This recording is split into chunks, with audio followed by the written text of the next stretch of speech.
ओम क्रिया बाबाजी नमः। ओम श्री मात्रे नमः। नमस्ते मित्रों, श्री विद्यापीठ में आप सभी साधुओं का स्वागत है। आज के लेक्चर का जो भाग है, गुरु पूर्णिमा के अवसर पर मैं एक गुरु से संबंधित, एक संत से संबंधित काफ़ी सारी भावनाएं होती है, उसके बारे में एक विषय लेने जा रहा हूँ। ये विषय साईं बाबा, श्री स्वामी समर्थ महाराज, अन्य संत, इनसे संबंधित विषय है। साईं बाबा का जब नाम आता है तब हिंदू मुस्लिम ऐसे काफ़ी सारे सब्जेक्ट हमारे सामने आते हैं। बहुत लोग जो है वो उनको मानने वाले भी है और बहुत लोग हैं जो उनको ना मानने वाले भी है। और क्या होता है कि ये जो संत हो चुके हैं ना, इनका कालखंड ऐसा था कि उस टाइम कोई मल्टीमीडिया नहीं था, या कोई शूटिंग करने के लिए कुछ नहीं था, या किसी का कुछ लिखने के लिए भी उस टाइम कुछ भी नहीं था। गांव गांव में जहाँ संत ये बसे, वहां पर इतनी एजुकेशन पॉलिसी नहीं थी, या उतनी लोग जो थे वो अवेयरनेस उस टाइम नहीं थे कि सब कुछ लिख ले और कुछ यानी आने वाली पीढ़ी को कुछ बता सके। तो जो भी चल रहा है वो एक अंधे कानून की तरह चल रहा है, हम ऐसा कह सकते हैं, एक ब्लाइंडली चल रहा है। हमारे भारत में कुछ संत जो है वो प्रॉपर संत थे, और कुछ जिनके समाधियां आश्रम बने और जिनको संत नाम दिया गया, वो एक्चुअली संत भी तो कुछ नहीं थे, बस छोटा मोटा चमत्कार करते थे और फिर मर गए, उनकी समाधि बना दी और लोगों ने वहां पर आश्रम वगैरह खोलकर उनको संत बना दिया। इस तरह से कोई संत नहीं बनता। यहाँ पर मैं जो साईं बाबा के बारे में जो कुछ चीज़ें लेने जा रहा हूँ, जो विषय लेने जा रहा हूँ, ये एक नॉलेज के लिए लेक्चर है। तो यहाँ पर ना कोई हिंदू मुसलमान से संबंधित है। ये लेक्चर मेरा जो है, ये विचारवंत जो लोग होते हैं, जिनको सच में स्टडी संशोधन करना है, अपनी गलत फहमी या भ्रम दूर करने हैं, या आध्यात्मिकता को सोचने की जो अलग नजरिया होता है वो समझ के लेना है, तो इस लेक्चर से काफ़ी लोग जो है अलग अलग विषय समझ के ले सकते हैं। तो इस लेक्चर का उपयोग आप उन लोगों के लिए होगा। परंतु जो लोग अंधे हैं, अंधी भक्ति करते हैं, बहुत सारे भावना विवश होते हैं, दिमाग से ठीक से सोचते नहीं है, उनके लिए मेरा लेक्चर नहीं है।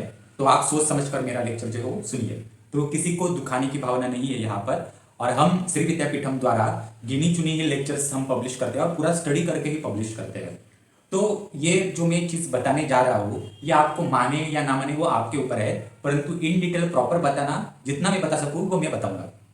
आज के लेक्चर का विषय थोड़ा सा पेचीदा है, तो थोड़ा समझ के भी लेना होगा। और मैं मराठियन आदमी हूँ, तो मुझे हिंदी भी एकदम प्रॉपरली बोलना नहीं आता, तो आप कुछ चीज़ें समझ के भी ले लीजिए। विषय को शुरुआत करने से पूर्व आपको समझ में आया होगा कि मैं साईं बाबा से संबंधित ये ले रहा हूँ। महाराष्ट्र में संतों का जो चलन है वो काफ़ी लंबे समय से है। और संतों में स्वामी समर्थ जी महाराज है, गजानन महाराज है जो शेगांव बुल्ढाना में उनका आश्रम है, उसके बाद शंकर महाराज है, और भी बहुत सारे महाराज है। साईं बाबा को भी संत कहा जाता है। ऐसे जो रामकृष्ण परमहंस है, त्रैलंग स्वामी है। अब संत की व्याख्या क्या होती है यहाँ पर आपको समझ के लेना होगा। जब तक आपको संत क्या होता है, संत कोई भी जो आत्मा होती है, शरीर होता है, वो संत पद के ऊपर कब बैठता है, ये लोगों को समझ में नहीं आता। लोग क्या करते हैं, उसने कुछ छोटा मोटा चमत्कार कर दिया, लंगोट पहन दिया, या फिर कोई बाल भी बढ़ा दे, चट्टा पटा दी, तो वो सन्यासी और वो संत हो गया। भगवे वस्त्र परिधान किए तो संत हो गया। मित्रों, इनको संत नहीं कहा जाता। संत की व्याख्या एक शॉर्टकट ऐसे होती है कि अद्वैत शास्त्र जो होता है, अद्वैत शास्त्र का 10% नॉलेज जो आत्मा प्राप्त करती है, वो 10% नॉलेज प्राप्त करते करते संत के रूप में विराजमान होती है। अगर उसके पास 7 या 8% नॉलेज है तो वो साधु महात्मा इन लेवल पे आता है। अगर वो 10% नॉलेज अद्वैत शास्त्र का, मतलब 100 में से 10% है, तो वो संत बनता है। अगर उसके पास 15, 16, 18% नॉलेज है तो वो बहुत अवधूत और हाईएस्ट स्टेज के लिए जाता है। अब अद्वैत मतलब क्या है, ये आपको समझ के लेना होगा।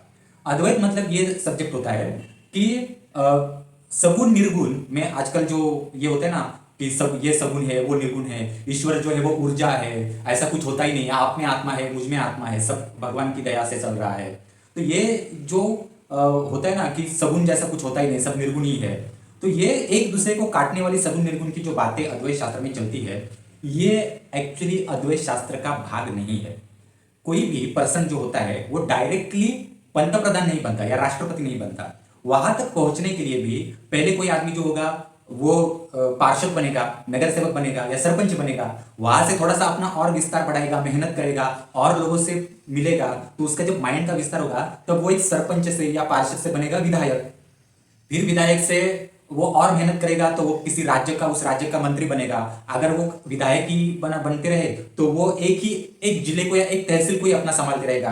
अगर वो मंत्री बन गया तो एक स्टेट को संभालेगा, मंत्री से वो एक सीएम की पद के ऊपर जाएगा। अगर उसने एमपी का इलेक्शन लड़ा तो वो एमपी बनेगा और दिल्ली में चला जाएगा। तो एक एक स्टेप आगे बढ़ने के लिए उसको कितनी मेहनत करनी पड़ी, उसको कितना पसीना लगाना पड़ा, तो और कितना सारा नॉलेज लेना पड़ा। सरपंच होकर एक गांव का नॉलेज लेना, एक पार्षद और विधायक होकर एक सीमित एरिया का नॉलेज लेना, और एक मंत्री बन के पूरे स्टेट का, अथवा एमपी बनने के बाद अगर वो सांसद में जाकर मंत्री बनता है तो पूरे इंडिया का उसको नॉलेज चाहिए। तो ये नॉलेज की जो प्रक्रिया है, आप कल्पना कर लीजिए इतना बड़ा नॉलेज जो लगता है, एक सरपंच के लेवल का नॉलेज, एक गांव के मुखिया को रहने वाला नॉलेज, और एक देश के मंत्री को रहने वाला नॉलेज। व्यक्ति एक ही है परंतु वो विभाजित हो गया इस प्रकार से। इनमें जो एक अंतर होता है ना, वो बहुत जरूरी है, नॉलेज बहुत जरूरी है। इसलिए आप कल्पना कर लीजिए कि आपको किसी ने 100 करोड़ की कैश लाकर दे दी और उसे कहा कि इसको वाइट करके दे दो, तो जिनका काम ही नहीं है वो कर ही नहीं सकता, वो पागल हो जाएगा। खाली 10 लाख की अगर आपने कैश देखी तो ही उसको दिमाग घूम जाएगा। तो यहां पर प्रैक्टिकल सोचने वाली बात है। यहां पर किसी भगवान के पास रह के तू मेरी आत्मा है, मैं तेरी आत्मा हूं, भगवान तू माया है, माता है, दया देवी वगैरह ऐसा बोल के ये सारी चीजें नहीं होती। ठीक है, प्रैक्टिकल का प्रैक्टिकल सोचना पड़ता है।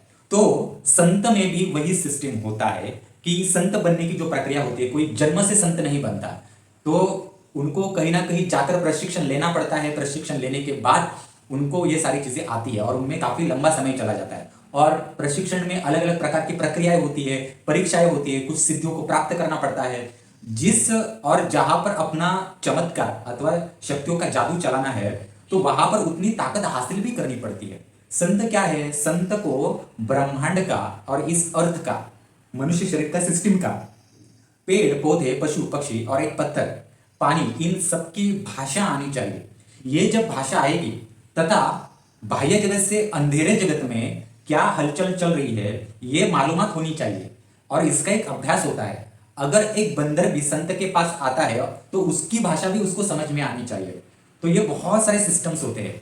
अदृश्य जगत में बहुत सारे भूत प्रेत आत्माएं भी खींची चली आती है एक संत को देखने के लिए, तथा एक संत को दर्शन के लिए, जैसे नाम उसका पड़ता है, तब सैकड़ों हजारों लोग वहां पर आना शुरू होते हैं। तब जब सैकड़ों हजारों लोग आना शुरू होते हैं तो उनके साथ बहुत सारी निगेटिविटी भी आती है। तो उस निगेटिविटी जो होती है वो उस संत के ऊपर ना बैठे, इसके लिए भी उसको डाइवर्जन करना पड़ता है। अगर कोई संत किसी का बीमारी हटा देता है तो बीमारी की निगेटिविटी भी उसके शरीर के ऊपर आती है, तो उसको भी हटाने के लिए उसके पास कुछ साधन सामग्री चाहिए। एक मिनिस्टर की तरह ये सारी चीजें होती है। तो बस अदृश्य जगत का जो नॉलेज होता है वो बहुत तेज चाहिए। अब ये जो अद्वैत शास्त्र है, इसमें मैंने बोला ना, फल फूल पक्षी वनस्पति मछलियां, हर एक जाति उपजाति, जैन समाज हो, ईसाई समाज हो, मुस्लिम समाज हो, हर समाज का, हर जाति का, अगर मराठा समाज हो या हिंदू में ब्राह्मण समाज हो, तमिलियन ब्राह्मण हो या आप गुजरातियन ब्राह्मण हो, बंगाली ब्राह्मण हो या महाराष्ट्रियन ब्राह्मण हो, हर ब्राह्मण ब्राह्मण है, पर उनमें जो कुलाचार और जाति है उनकी, उनमें घर का जो एक कुलाचार आया हुआ है वो सिस्टम अलग है। उनके देवी देवता अलग है। बंगाली ब्राह्मण के देवी देवता कुलाचार के अलग है, तो मराठी पर्सन जो होता है हमारे यहाँ के जो है, इनकी कुल कुलाचार रीति रिवाज अलग है। वो ब्राह्मण सिर्फ नाम लगा है पर अंदर की सिस्टम अलग अलग है। आप देखिए, तो ये सारी चीजें जो होती है अंदर, क्या क्या बारीक बारीक सिस्टम होता है, ये जो सॉफ्टवेयर और प्रोग्रामिंग का पूरा टेक्निक है ना, ये संतों को चाहिए। वहां सगुन निर्गुण बोल के कुछ नहीं होता। ठीक है, वो सब झगड़ा करवाने के लिए और आपको असल बात से दूर रखने के लिए वो अद्वैत में डाल दिया है। ये नहीं होता, वो नहीं होता और ये होता है, ये सब कुछ डाल दिया है। तो जो आप आंखों से देख रहे हो वो तो सत्य है ना, तो ये बात जो होती है उसको मानकर पकड़ना आवश्यक है। तो संत बनने की प्रक्रिया में ये सारा नॉलेज जो होता है वो आना आवश्यक है। जब कोई संत बनता है तो उस संत की कुंडलिनी जो होती है, कुंडली जो चार्ट होता है, बर्थ चार्ट, वो चेंज हो जाता है। और चेंज होने के बाद उनके नवग्रह जो होते हैं वो अलग आते हैं। जो हमारे सामान्य मनुष्यों के बर्थ चार्ट होता है उसमें जो नवग्रह होते हैं, वो नवग्रह जो होते हैं वो संत के कुंडली में नहीं होते, उससे नेक्स्ट एडवांस लेवल के ग्रह एनर्जी उनकी कुंडली में होती है। क्योंकि एक संत को किसी भी मनुष्य या किसी भी वस्तु के कुंडली में घुसकर भी वो ग्रह बदलने की शक्ति चाहिए। तो नवग्रह के ऊपर भी कमांड करना आवश्यक होता है। तो ये बहुत बड़ी सिस्टम चेंज होती है।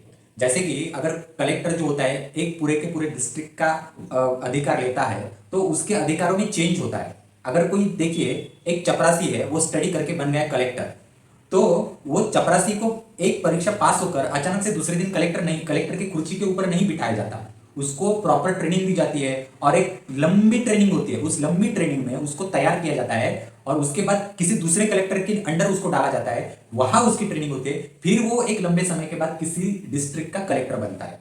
और कोई कलेक्टर इतने सारे डिस्ट्रिक्ट संभालता है तब जाके किसी मिनिस्टर का जो खाता होता है, विभाग होता है देश का, उस देश के विभाग का सचिव बनता है, सेक्रेटरी बनता है। ये प्रक्रिया इतनी आसान नहीं है मित्रों। तो संत बनने की प्रक्रिया भी जो है वो बहुत लंबी होती है। उस जमाने में सारे संतों को सिखाने वाले जो मेन संत होते हैं, यानी संतों को भी सिखाने वाली कोई तो हो गई, तो श्री स्वामी समर्थ महाराज जी ने बहुत सारे संतों को तैयार किया था। तो गुरुओं के भी गुरु, जैसे अवतारों के भी अवतार महाअवतार बाबा जी को कहा जाता है, वैसे संतों को भी संत अथवा संतों के गुरु अथवा संतों की यूनिवर्सिटी के डीन, जहां संत तैयार होते हैं, उस विद्यापीठ के डीन कुलगुरु श्री स्वामी समर्थ महाराज जी को कहा जाता है। गूगल के ऊपर जाइए तो स्वामी समर्थ के बारे में आपको जीवन चरित्र मिल जाएगा। स्वामी समर्थ जो 80s का जमाना चल रहा था, 80s का एंडिंग वगैरह, उस टाइम का उनका अवतार है। और ये सोलापुर अक्कलकोट महाराष्ट्र का जो भाग है, कर्नाटक आंध्रा और महाराष्ट्र की जो बाउंड्री है, उस वहां पर उनकी अभी उनका कार्य चला था। और इनका जो अवतार लेने का जो एरिया था वो आंध्र प्रदेश और महाराष्ट्र का जो करदली वन है, आप करदली वन ये नाम आप गूगल के ऊपर डालकर देखिए, आपको मैप आ जाएगा। वो एक पहाड़ी इलाका है जहां पर नाग शक्तियों का एक दरवाजा है, जहां पर नागलोक में जाने वाला एक दरवाजा है, और वह एक अलग ही एरिया है। वहां उनका अवतार हुआ था नागलोक से ऊपर। और करदली वन एक ऐसा एरिया है, उस जमाने में ज्यादा लोग तो वहां जाते नहीं थे क्योंकि पहाड़ी इलाका और अलग ही था। तो वहां पर संत लोग, जो संत बनने की प्रक्रिया में जो आत्माएं हैं, वो व्यक्ति वहां पर आते थे। इन व्यक्तियों में तो कुछ नाम मैं बताता हूं कि स्वामी समर्थ महाराज जी के पास किन्होंने, यानी किन किन साधकों ने डायरेक्टली सीखा और वो संत बन गए। उनमें रमणा महर्षि भी है। रमणा महर्षि आप जानते होंगे, अद्वैत शास्त्र का अभ्यास जो है वो थ्योरी लोगों के सामने रखी, और रमणा महर्षि की अद्वैत शास्त्र की थ्योरी जो है वो फॉरेन के लोगों ने उठाई। तो रमणा महर्षि के जो असल अद्वैत शास्त्र सिखाने वाले जो गुरु है वो है श्री स्वामी समर्थ महाराज। इस अर्थ के ऊपर अद्वैत शास्त्र की थ्योरी सिखाने वाले पहले गुरु और जानने वाले गुरु, और जिनको अद्वैत शास्त्र पता है और जिनसे अद्वैत शास्त्र आगे निकला, ये गुरु है स्वामी समर्थ महाराज। तो स्वामी जी से अद्वैत शास्त्र रमणा महर्षि ने सीखा और वो आगे बढ़ गया। परंतु रमणा महर्षि ने जो अद्वैत शास्त्र सीखा और उन्होंने जो बताया वो बाकी के लोगों ने ठीक से सुना ही नहीं। रमणा, उनको ऐसा लगा कि अद्वैत शास्त्र मतलब मूर्ति में कोई भगवान नहीं होता, सब कुछ निर्गुण है। तो ये दिमाग में जो घुसा है, उसकी जो झगड़ा चल रही है ना, इसके बीच में असल जो शहद प्राशन करना है ज्ञान का, वो कोई प्राशन ही नहीं करता। तो छोड़ो, आपको एक लिंक समझ में आई ना कि रमणा महर्षि भी जो थे ट्रेनिंग इनके अंडर ही लिया, और वो भी ट्रेनिंग उन्होंने करदली वन में लिया। रमणा महर्षि के बाद गजानन महाराज, ये भी ट्रेनिंग के लिए इनके पास थे। साईं बाबा काफी लंबे समय के लिए ट्रेनिंग के लिए इनके पास थे। साईं बाबा आई थिंक 7 से 9 साल शायद इनके पास थे। शंकर महाराज जो पुणे के बहुत बड़े संत थे, वो कुछ समय के लिए एक 3-4 साल के लिए इनके पास थे। सिद्ध रामेश्वर, मैं जितने भी नाम बोल रहा हूं आप गूगल के ऊपर डालिए, ये सारे संत जो 80s से 90s में बीच में हुए, तो वो सब इनके पास सीखे हुए थे।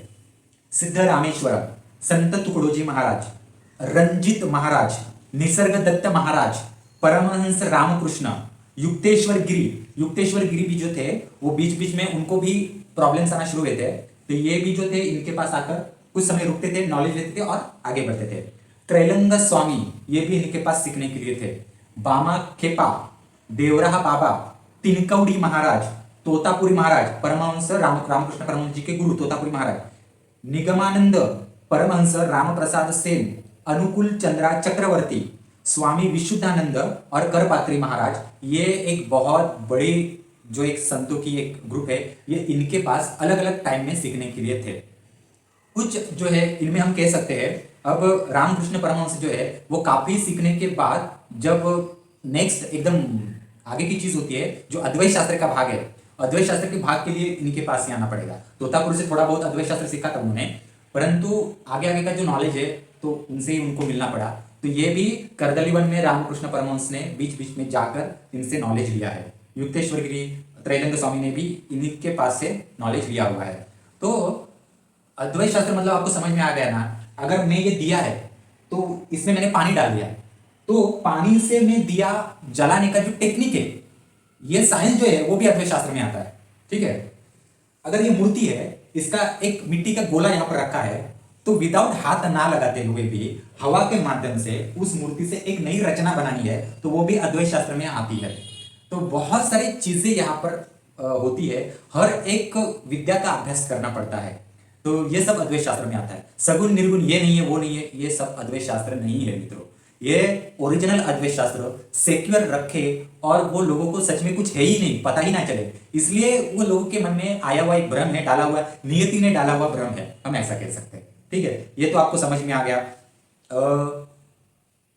साईं बाबा शंकर महाराज, हम ऐसा कह सकते हैं गजानन महाराज जी को सीनियर साईं बाबा है ऐसा कहते हैं। साईं बाबा और त्रैलंग स्वामी दोनों सेम ही लेवल के सीनियर थे उस टाइम। शंकर महाराज जो थे वो साईं बाबा को जूनियर थे। रामकृष्णा भी जो थे वो साईं बाबा को थोड़ा जूनियर थे, हम ऐसा कह सकते हैं। तो बहुत अलग अलग टाइप का ये सब्जेक्ट है और ये सारे जो लोग थे ना वहां पर सीखने के लिए जाते थे।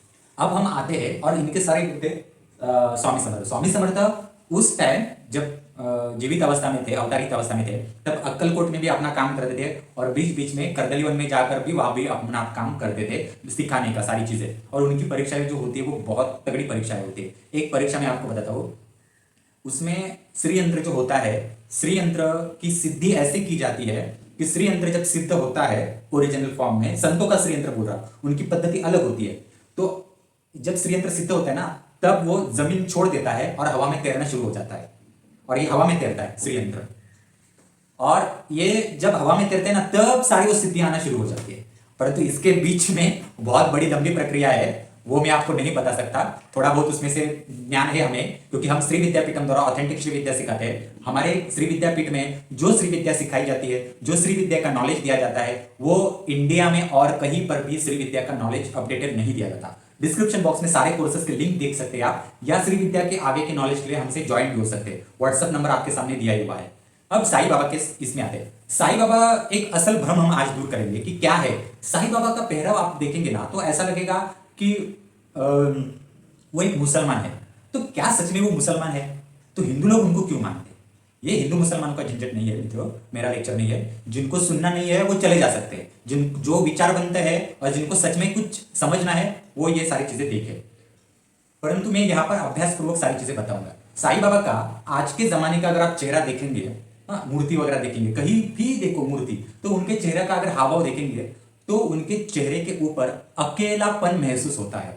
ये संत बहुत अकेला है ऐसा महसूस होता है। आप शंकर महाराज, स्वामी समर्थ जी को देखिए, या फिर उनके जो बैचमेट थे, रमणा महर्षि थे, उनके बैचमेट रामकृष्ण परमहंस थे, गजानन महाराज थे, उनके चेहरे देखिए, उनके चेहरे के ऊपर अकेलापन नहीं दिखाई देता। परंतु साईं बाबा के चेहरे पर अकेलापन दिखाई देता है। ये अकेलापन क्यों दिखाई देता है? एक क्वेश्चन मार्क है। दूसरा प्रश्न है, साईं बाबा और ये सारे एक बैचमेट है, परंतु इनमें साईं बाबा का जो चेहरा है ये थोड़ा सा मुसलमानों की भांति दिखता है। उनके शरीर की जो ये है पोस्चर है वो थोड़ा सा मुसलमानों के टाइप में दिखता है, और उनको देखने के बाद ऐसा लगता है कि इन्होंने मुसलमानों में ही जन्म लिया। सच बताऊं तो साईं बाबा मुसलमान नहीं है। उनका जो जन्म हुआ था वो एक्चुअली ब्राह्मण कुल में हुआ था, हिंदुओं के। परंतु ये हिंदुओं का जो ब्राह्मण कुल है, ब्राह्मण में भी जो होता है ना वो अलग अलग उपजातियां होती है। मतलब उच्च कुल के ब्राह्मण, मीडियम कुल के ब्राह्मण, नीच कुल के ब्राह्मण, मतलब नॉर्मल लेवल के ब्राह्मण। तो साईं बाबा का जो ब्राह्मण कुल था वो उच्च कुल या निम्न स्तर का नहीं था, जो नॉर्मल लेवल के जो ब्राह्मण की जातियां होती है उस टाइप का उनका जाति था। ब्राह्मणों में भी उपजातियां होती है, उस टाइप का ये था। अब देखो, कोई भी संत बनता है ना तो वो संत अवतार लेने से पूर्व उसको काफी सारे जन्म लेकर ना अलग अलग चीजें सीखनी पड़ती है। क्योंकि वो जब संत बनेगा तो संत बनने के बाद काफी हजार सालों तक, हाँ 1000-2000 सालों तक उसके समाधि के ऊपर लोग आएंगे। तो एक मिनिस्ट्री, एक मंत्रालय देखना होता है। जैसे मैंने बोला ना, एक मंत्री को जैसे मंत्रालय, एक स्टेट या राज्य का कारभार देखना होता है, वैसे ही एक संत को काफी लंबा कारभार देखना पड़ता है, एक मिनिस्ट्री देखनी पड़ती है, एक मंत्रालय अपना खुद का खड़ा करना पड़ता है। तो मंत्रालय चलाने के लिए भी दिमाग चाहिए, व्यावहारिक दृष्टिकोण चाहिए, शक्तियां चाहिए। तो उसकी प्रक्रिया जो होती है पहले से ही शुरू होती है हर संत की। रामकृष्ण की भी पहले से उनके जन्म हुए, उनमें से काफी कुछ सीखा तब जाके वो बने। हर रमणा महर्षि का भी वैसे ही हुआ, कोई भी अचानक से जादू से प्रकट होकर वो नॉलेज नहीं देता। तो वैसे ही साईं बाबा का भी था। तो साईं बाबा का क्या था कि उन्होंने वो झब्बा वगैरह पहन के, फिर उनके इसमें बताया जाता है कि पहले वो मस्जिद में, बंद पड़ी हुई मस्जिद जो थी वहां पर गए। एक्चुअली बंद पड़ी हुई मस्जिद मतलब क्या है, कोई भी संत जो होता है और उसको वहां से अवतार कार्य शुरुआत करनी है, तो शुरुआत करने के लिए कोई चीज जो होती है वो पकड़ता है। जैसे महाराष्ट्र के प्रसिद्ध संत गजानन महाराज जी ने जब लोगों के सामने प्रकट हुए तो वो पहले जो झूठा अन्न फेंक दिया था किसी पेड़ के नीचे, उसके सामने वो बैठे थे और वो झूठा अन्न खा रहे थे। वो झूठा अन्न क्यों खा रहे थे, इसका रीजन उनके पिछले जन्म में है। थोड़ा सा मैं यहाँ पर आपको फोड़ करके सीक्रेट्स बताता हूँ। गजानन महाराज का पिछला जन्म सुदामा के टाइम का था। सुदामा हम कह सकते हैं। सुदामा ने जब सुदामा और श्री कृष्ण गुरुकुल में थे, तब सुदामा और श्री कृष्ण जंगल में गए थे और वहां पर भूख लगी थी श्री कृष्ण जी को, और श्री कृष्ण जी ने पोहा मांगा था जो गुरु माता ने सुदामा को दिया था दोनों को खाने के लिए। तो सुदामा ने कहा कि मेरे पास नहीं है, ऐसा कह के टाल दिया। अब श्री कृष्ण एक परमोच्च सत्ता है, उनके सामने झूठ कैसे बोल सकते हैं। तो नियति का श्राप सुदामा को लगा था और बाद में वो फिर से श्री कृष्ण को मिलने तक का जो समय था उसके बीच में एक एक अन्न के कण को मोहताज हो चुके थे, एक भिखारी की अवस्था थी। फिर बाद में श्री कृष्ण से माफी मांगने के बाद सब उनको वापस मिल गया। तो वो अन्न का महत्व दिखाना है, इसलिए उनका पास्ट दिखाने के लिए उनका जो जन्म था, यानी जो गजानन महाराज थे उनका प्रागट्य पहले अन्न के यहाँ पे हो गया कि अन्न कितना इंपॉर्टेंट है। साई बाबा जो थे, इनका थोड़ा सा कनेक्शन आपको मैं बताता हूँ, तब जाके आपको समझ में आएगा। मैं श्री विद्यापीठम के द्वारा आपको अंदर की बातें बता रहा हूँ, ये क्या है। साई बाबा का पिछला जो जन्म था, यानी एक जन्म जो है वो हुआ था लंका में हुआ था। और उस लंका में जब जन्म हुआ था वो समय था जब राम और लक्ष्मण जब युद्ध कर रहे थे रावण से। उस टाइम राम और लक्ष्मण के यहाँ पर उनका सानिध्य था और वो एक वैद्य थे। पूरी बात मैं आपको यहाँ पर नहीं बताऊंगा। वैद्य थे, वैद्य होने के कारण और वहां पर होने के कारण उनको राम और लक्ष्मण से मिला था आशीर्वाद। नेक्स्ट जो उनका जन्म हुआ, देखो जब नेक्स्ट जन्म होते हैं ना तो पिछले सारे कर्म नेक्स्ट लेवल पे आगे बढ़ते हैं, तो सिद्धियां बनती है, आगे का गुरु भी आपको अगले जन्म में अच्छा मिलता है। तो उनको गुरु मिले परशुराम जी। और ये जो साई बाबा है वो जो उसके बाद का जो सेकंड जो जन्म था उसमें परशुराम जी के शिष्य बने और वहां से उन्होंने बहुत कुछ चीजें हासिल की। और उसमें ज्यादातर उन्होंने मोहिनी विद्या जो होती है वो मोहिनी विद्या ज्यादा हासिल की, और भी सारी चीजें हासिल की, पर मोहिनी विद्या, और वो वैद्य थे इसलिए वैद्य का एक्स्ट्राऑर्डिनरी नॉलेज ये सारा उन्होंने हासिल किया। ठीक है। उसके बाद परशुराम जी के पास सीखने के बाद उनका तीसरा आगे का जब जन्म हुआ था, उस जन्म में देखो एक एक जन्म में क्या होता है मालूम है, संत बनने से पूर्व ना काफी सारी प्रक्रियाओं में से गुजरना पड़ता है, काफी सारे अभ्यास और परीक्षाओं से गुजरना पड़ता है। ठीक है। तो परशुराम जी के आगे का जब नेक्स्ट जन्म हुआ तब उस जन्म में वो उनका कनेक्शन एक फकीर के साथ आया। जैसे इस्लाम में अलग अलग परिवार होते हैं, जैसे हमारे हिंदुइज्म में अलग अलग संप्रदाय है, और हर शैव संप्रदाय, विष्णु जी का जो है वो निम्बार्क का संप्रदाय वगैरह होते हैं, देवी के कुछ शाक्त संप्रदाय होते हैं, कार्तिकेय के भी संप्रदाय है। तो अलग अलग संप्रदाय में उनका उनका तत्व ज्ञान का अभ्यास होता है। वैसे इस्लाम में भी संप्रदाय है और उनको परिवार फैमिलीज में बांटा गया है। जैसे कि मीरा दातार की दातार फैमिली, उनकी फैमिली बड़ी है। सैलानी फैमिली, अजमेर शरीफ की अजमेरी फैमिली हम कह सकते हैं। कादरी, चिश्ती, सुलेमानी, ऐसी बड़ी बड़ी फैमिलीज है। नक्शेबंदी फैमिलीज है। तो हर एक फैमिली का उनका परिवार अलग है, उनके शिष्य अलग है, उनका अभ्यास भी अलग अलग है। कोई अगर पानी का अभ्यास कर रहा है तो कोई जो है वो भूमि का अभ्यास कर रहा है, अलग अलग सिस्टम का अलग अलग अभ्यास कर रहा है। तो ये बहुत बड़ा सब्जेक्ट है मित्रों, बहुत बड़ा सब्जेक्ट। ठीक है।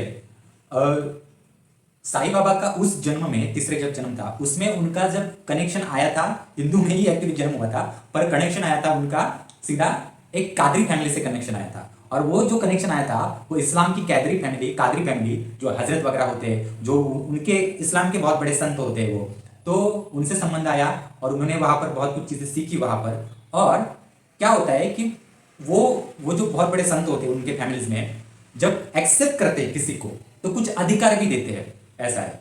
तो वहां के जो हजरत थे उस टाइम के, जो उस तीसरे जन्म की मैं बात कर रहा हूँ, मतलब हजारों हजारों साल पहले का प्रक्रिया मैं आपको बता रहा हूँ। उस टाइम उन्होंने चद्दर जो होती है, यानी आप देखिए इस्लाम में चद्दर जो होती है वो बड़े बड़े इसमें फैमिलीज को, हजरतों को अर्पण करते हैं। चद्दर का ज्यादा महत्व है। तो जो कादरी हजरत थे उन्होंने एक चद्दर उनके परिवार की साईं बाबा को अर्पण की। और वो साईं बाबा को जब अर्पण की थी, वो मतलब ये होता है कि एक रुतबा, एक ओहदा, और हम हमारे फैमिली में आपको शामिल भी कर रहे हैं और एक अधिकार भी दे रहे हैं। आपको यह अधिकार हिंदुइज्म के भी होते हैं और इसके भी होते हैं।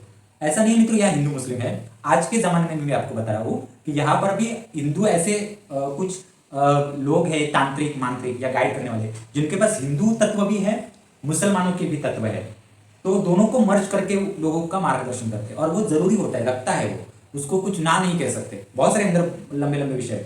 तो ये जो अधिकार उनको दिया था चद्दर के द्वारा, जो एक पहनावा होता है उसके द्वारा दिया था, ये दर्शाने के लिए जो पहला जो जन्म होता है, मेरी पहली कारकिर्द होती है, वो दर्शाने के लिए नेक्स्ट साईं बाबा के जन्म में उनका जो पोस्चर और उनके जो एक झप्पा वो डालते थे, वो उस कादरी फैमिली का दर्शाने के लिए कि मेरा रूप कैसा है, मेरे पास अधिकार कौन से है, ये दर्शाने के लिए मस्जिद में भी गए कि मेरा पहला रूप दर्शाने के लिए। ये एक बहुत बड़ी प्रक्रिया है मित्रों, ठीक।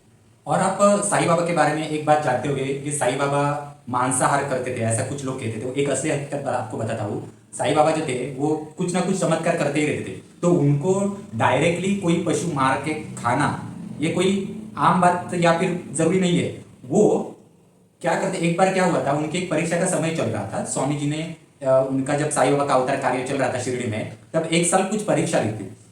उस परीक्षा में ऐसा था कि मांसाहार करना है, पर वो मांसाहार ऐसे करना है कि किसी का पशु की हत्या न करके करना है। तो इन्होंने क्या किया कि इन्होंने पेड़ पौधों की जो पत्तियां होती है उसको डालकर, वो जो घुमाते उनके पास पतीला था जादू, तो उनमें से वो पेड़ पत्तियों का बन गया मांसाहार, और वो उन्होंने खाया। अब उन्होंने जो मांसाहार खाया ये उनको खाना आवश्यक क्यों था, तो वो मांसाहार क्यों करते थे, इसका एक पिछला कारण मैं आपको बताता हूँ।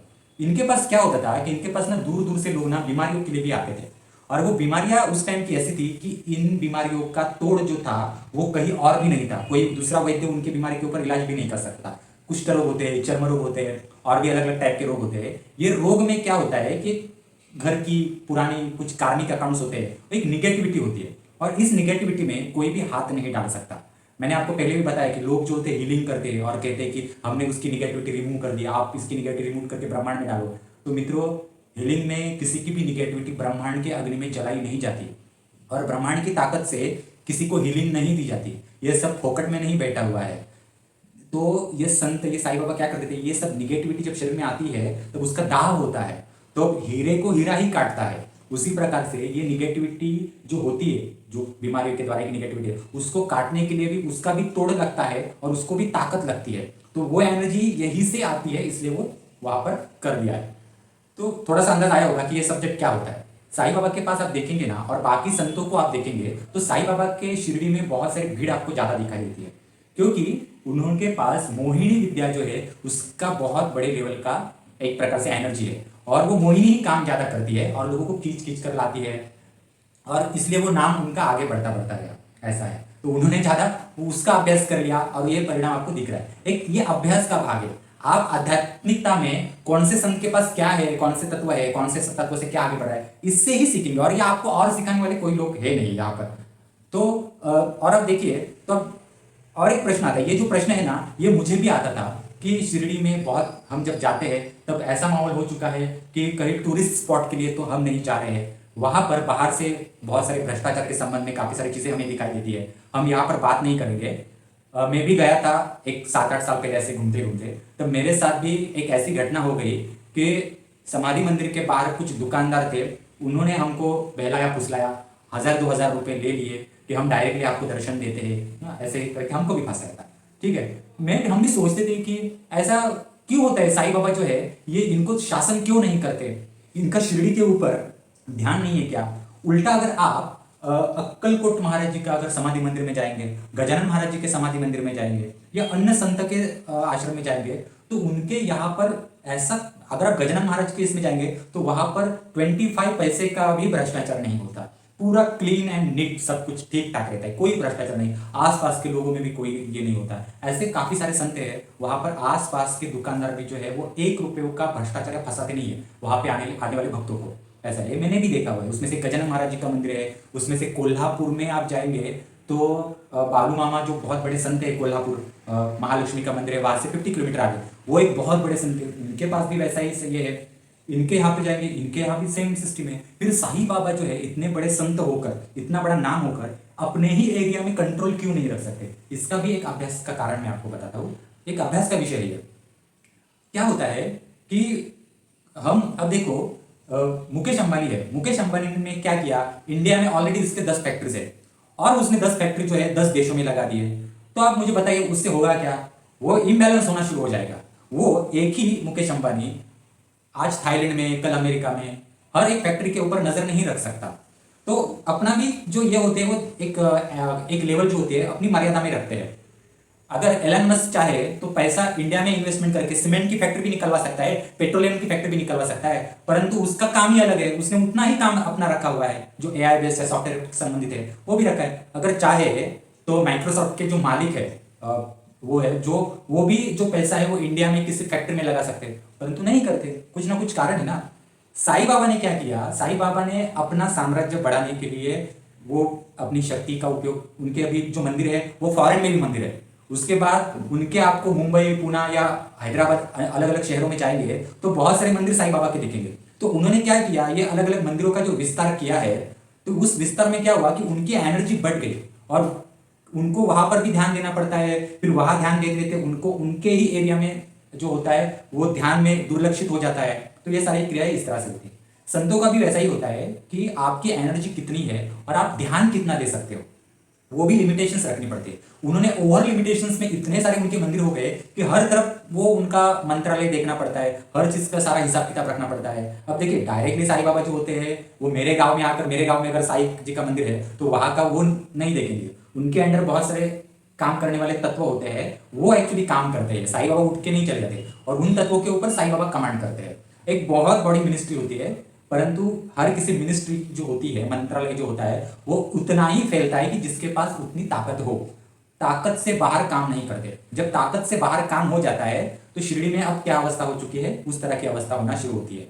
तो ये प्रक्रिया है। इसलिए गजानन महाराज हो, अक्कलकोट के स्वामी जी हो या बालू मामा जी संत हो, उन्होंने अपना एक दायरा जो है एक लेवल सीमित रखा है, इसलिए उनका बहुत अच्छा चलता है। उनके यहाँ पे लोगों को, भक्तों को अच्छे अनुभव भी आते हैं, बहुत सारी चीजें भी होती है, ईमानदारी से सब कुछ चलता है। साईं बाबा में उसके विपरीत है शिरडी के यहाँ पर, ये सारी चीजें वहां भी होती है। देखो जैसे मैंने आपको बोला, अद्वैत शास्त्र जो है वो 10% जिसको मिलता है वो संत होता है, परंतु 90% मिलने के लिए भी संत बनने के बाद उनकी परीक्षाएं आगे आगे भी होती रहती है। हजारों साल तक प्रक्रिया होती है वो, और एक लंबी प्रक्रिया होती है। संत को वो समाधि अवस्था से बाद में कुछ हजारों साल के बाद वो भी समाप्त होकर कोई अन्य जन्म नेक्स्ट लेवल का लेना पड़ता है, आगे के अद्वैत शास्त्र का नॉलेज लेने के लिए। हजारों लाखों ईयर्स की ये प्रक्रिया है। तो इनमें से ये संत भी गुजरते हैं। ये अंदर की बातें मैं आपको बता रहा हूं, तो आपको एक एक चीज आपको ये समझ में आ गई। उसके बाद क्या होता है कि शिरडी में इतने सारे लोग आते हैं, इतने सारे हर टाइप के लोग आते हैं। तो देखो हर कोई ना कोई बंदा जो होता है वहां पर मांगने के लिए आता है। जब कोई बंदा मांगने के लिए आता है, हमारे साथ निगेटिविटी भी होती है। तो मंदिर में हम जाते हैं तो हमारे साथ तो निगेटिविटी होगी ही ना। तो कितने सारे लोग जो होते हैं डेली वहां पर निगेटिविटी डालते होंगे, तो उस निगेटिविटी का भी उनको कुछ करना पड़ता होगा। एक बहुत बड़ी मिनिस्ट्री होती है, ऐसा है। तो एक बोझ वहां पे चला आता है, ऐसा है। परंतु आप देखिए जो चेहरे के ऊपर अकेलापन है, वो अकेलापन का एक रहस्य है। ये मैं आपको यहाँ पर पूरा नहीं बता सकता, परंतु साईं बाबा का एक रहस्य आपको समझ में आ गया होगा। हिंदू मुसलमान से संबंधित ये सब्जेक्ट ही नहीं है, ये एक आध्यात्मिकता का अभ्यास है। और बहुत लंबी प्रक्रिया के बाद ही कोई संत बनता है। जैसे कलेक्टर कोई बनता है, कोई मिनिस्टर बनता है, वो मेहनत होती है किसी ना किसी चीज के लिए। कोई एक बहुत बड़ा बिजनेसमैन बनता है तो मेहनत होती है। मेहनत ऐसे नहीं होता है कि श्री विद्या की दीक्षा ले ली, बगलामुखी, महाकालिया, बटू भैरव का स्तोत्र का जाप किया, फिर सिद्धि मिल गई, नहीं होता मित्र। श्री विद्या में भी जो होता है पंच तत्वों का अभ्यास होता है, विद साइंस होता है। बगलामुखी में भी आपको सूर्य का अभ्यास है, सूर्य के हर किरण का नाम और अभ्यास है, पीले रंग का अभ्यास है, सोने का अभ्यास है, हल्दी का अभ्यास है, हर एक चीज का अभ्यास होता है। श्री विद्यापीठम में ये सारी चीजें जो होती है एक लेवल तक सिखाई जाती है, और श्री विद्यापीठम के द्वारा ये अन्य कहीं पर भी सिखाई नहीं जाती। आप हमारा ब्लॉग जो है श्रीविद्यापीठम.com और कोर्सेज के लिंक डिस्क्रिप्शन बॉक्स में दिए गए हैं। गुरु पूर्णिमा के अवसर पर आज इतना ही, और आशा करता हूँ ये आपको अच्छा लगा होगा और इन सारी चीज़ों से आप भी समझ गए होंगे कि ये प्रक्रिया संत बनना वगैरह जो होता है, या बहुत सारे लोग अपने घर में पूजा पाठ रखते हैं और हजारों लोगों को अपने घर में भोजन के लिए बुलवाते हैं या दर्शन के लिए बुलवाते हैं, ये क्रियाएं इतनी आसान नहीं होती। तो बहुत सारी चीज़ें इनका अभ्यास करना पड़ता है। धन्यवाद मित्रों, गुरु पूर्णिमा की हार्दिक शुभकामनाएं। श्री स्वामी समर्थ।